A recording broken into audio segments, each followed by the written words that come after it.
कि क्वेश्चन पूछा जाता है प्रकाश के अपवर्तन क्या है और इसके नियम को लिखे।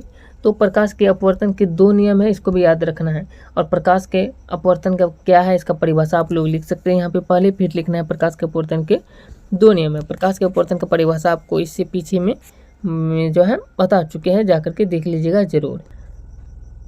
क्वेश्चन में यदि पूछे कि प्रकाश का अपवर्तन क्या है और इसके कितने नियम है लिखे, तो प्रकाश का अपवर्तन का परिभाषा भी लिख देना है।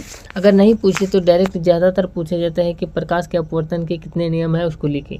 तो लिखना है प्रकाश के अपवर्तन के दो नियम है, और पहला नियम में लिखना है आपतित किरण, अपवर्तित किरण और आपतन बिंदु पर डाला गया अभिलंब तीनों एक ही तल में होते हैं।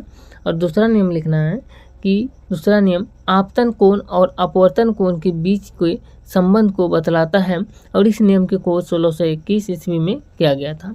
इस नियम के अनुसार यानी जो है इस नियम की ये जो अपवर्तन है प्रकाश का, इसका दूसरा नियम के अनुसार बात करें तो प्रकाश के अपवर्तन के दूसरा नियम के अनुसार हम लोग बोल सकते हैं कि किन्हीं दो माध्यमों और प्रकाश के किसी विशेष रंग के लिए आपतन कोण की जिया और अपवर्तन कोण की जिया का अनुपात एक नियतांक होता है, जिसे म्यू कहते हैं, होता है, जिसे स्नेल का नियम भी कहते हैं।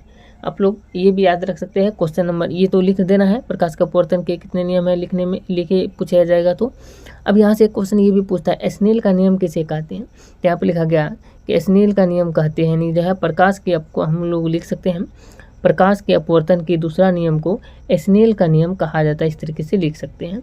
इसे स्नेल का नियम भी कहा जाता है, देख सकते हैं लिखा गया है। और अर्थात यहाँ पर लिख सकते हैं साइन आई बटे साइन आर।